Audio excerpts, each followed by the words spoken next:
Salam sejahtera Malaysia, denyut nadi suara rakyat bergema di channel ini. Jangan lupa tekan butang subscribe, like dan share. Malaysia kita punya, cintai Malaysiaku, kita jaga kita.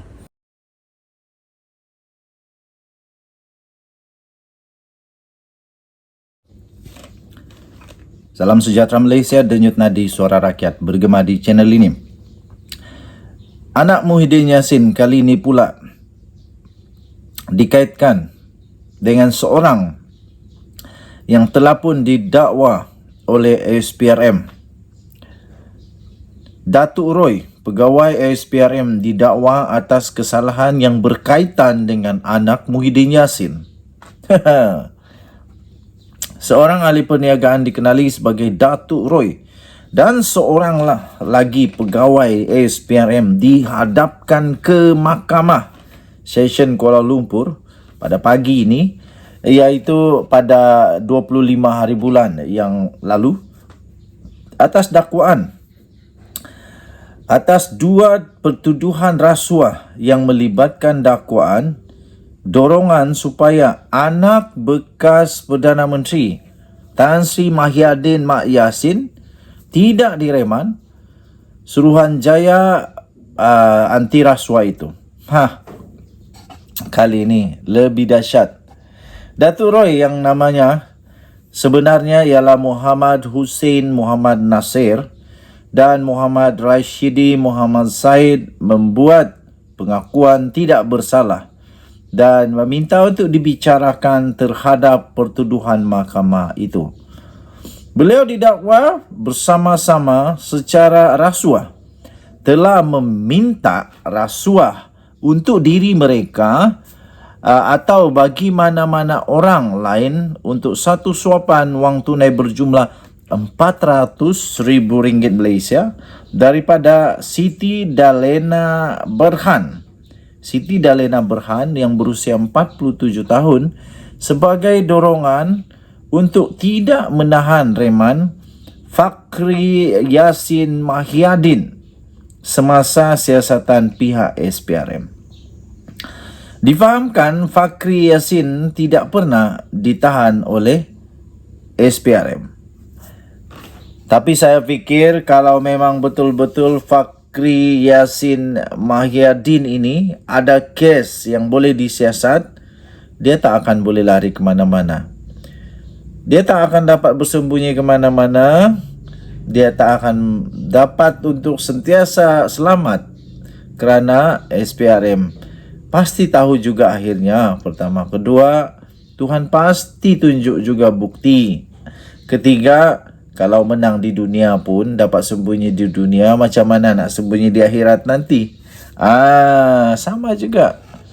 Satu pertuduhan didakwa meminta wang tunai RM400,000, manakala pertuduhan kedua disebut menerima RM240,000. Ini hampir 1 juta ni.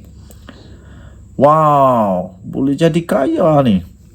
Mereka didakwa melakukan kesalahan itu di 2 restoran berasingan di Kuala Lumpur di antara 5 dan 6 Mac pada tahun ini. Jika sabit kesalahan bagi mana-mana 2 pertuduhan di bawah Seksyen 16A-A Akta SPRM 2009 dan boleh dihukum di bawah Seksyen 24-1 Akta yang sama, maka Hussein 53 dan Rashidi 42 boleh dihukum penjara maksimum 20 tahun. Denda tidak kurang 5 kali ganda nilai sopan dengan kesalahan atau RM10,000, mana yang lebih tinggi. Hakim Azura Alwi kemudian membenarkan kes itu dipindahkan ke Mahkamah Session lain di Kuala Lumpur dengan Hussein dijangka menghadapi satu lagi pertuduhan. Pada 13 Mac, Datuk Roy ditahan selepas menyerah diri kepada SPRM selepas dia dikehendaki untuk membantu siasatan bagi kes skim Jana Wibawa. Dia kemudian dikenakan perintah reman beberapa kali oleh Mahkamah Magistrate. Pihak berkuasa setakat ini sudah pun mendakwa 3 ahli politik termasuk bekas Perdana Menteri Mahyadin Mak Yassin dan bekas Ketua Penerangan Bersatu Wan Saiful Muanjan berhubung dengan skim Jana Wibawa. Skim Jana Wibawa asalnya dilancarkan kerajaan pada tahun 2020 sebagai satu cara untuk membantu kontraktor Bumi Putra yang terjejas semasa pandemik COVID-19. Malangnya apa yang dilakukan kita semua tahu. Denyut nadi suara rakyat bergema di channel ini. Jangan lupa tekan butang subscribe, like dan share. Bye-bye. Salam sejahtera Malaysia. Denyut nadi suara rakyat bergema di channel ini. Tiba-tiba tak kusangka ada lagi rupanya ada lagi isu adun lompat parti. Kali ini berlaku dekat tengah-tengah lah di antara utara dan selatan tanah air, di Perak, sehingga memaksa Menteri Besar Perak untuk membuat penjelasan berkenaan isu adun lompat parti pada hari ini. Okey, so apa sebenarnya yang terjadi? MB Perak disahkan akan mengadakan satu sidang media khas menjelaskan isu berkaitan spekulasi.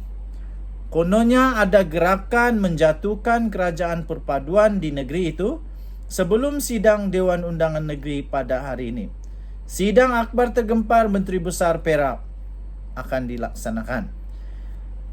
Beberapa ahli Dewan Undangan Negeri Adun Perak mengesahkan bahawa Menteri Besar iaitu Datuk Sarani Muhammad bakal mengadakan sidang akbar tergempar bersama-sama dengan 32 adun penyokong kerajaan sebelum bermulanya sidang DUN pada Isnin, iaitu hari ini. Adun Behrang Salina Samsudin berkata, keputusan sidang media khas itu diadakan bagi memperjelaskan dakwaan daripada Ketua Pembangkang Dewan Undangan Negeri iaitu Razman Zakaria, yang kononnya terdapat bahawa beberapa adun bertindak berjumpa dengan Pesuruhjaya PAS Perak itu di tengah spekulasi wujud gerakan untuk menumbangkan kerajaan perpaduan. Ujarnya, sidang akbar diketuai oleh Sarani itu bertujuan untuk membuktikan semangat kebersamaan di antara adun penyokong kerajaan negeri, terutama 9 adun Barisan Nasional adalah sangat kukuh. Beliau turut menolak sebarang kemungkinan kononnya terdapat usul undi tidak percaya terhadap kepimpinan Sarani selaku Menteri Besar yang mungkin akan dikemukakan oleh mana-mana adun kerajaan negeri pada sidang DUN.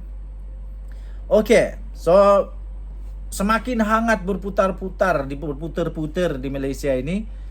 Kononnya cuba untuk adalah gerakan macam-macam. Jadi ini buktinya nanti kalaulah Menteri Besar Perak ini dapat mengumpulkan 32 adun yang menyokong kerajaan ini dalam satu sidang media, ternyata Razman Zakaria Kantoi membuyuk lagi lah.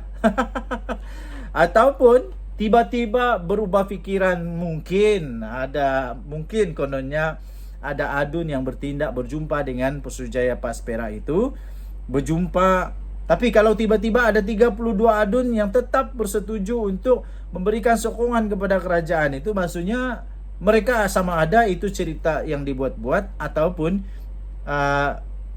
berpaling tada semula ataupun mengubah fikiran semula untuk tak lagi mau menyokong apa yang digembar-gemburkan komplot untuk jatuhkan kerajaan perpaduan di Perak dan sebagainya, tetapi mereka kembali kepada perpaduan itu semula. Okey, so kita nantikan bersama-sama apakah pengumuman yang bakal dibuat oleh Menteri Besar Perak.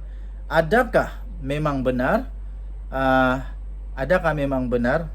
akan ada perubahan lagi di kerajaan Perak ataupun tidak? Kita tunggu. Denyut nadi suara rakyat bergema di channel ini. Jangan lupa untuk tekan butang subscribe, like dan share. Malaysia kita punya, cintai Malaysia aku. Kita jaga kita. Bye-bye.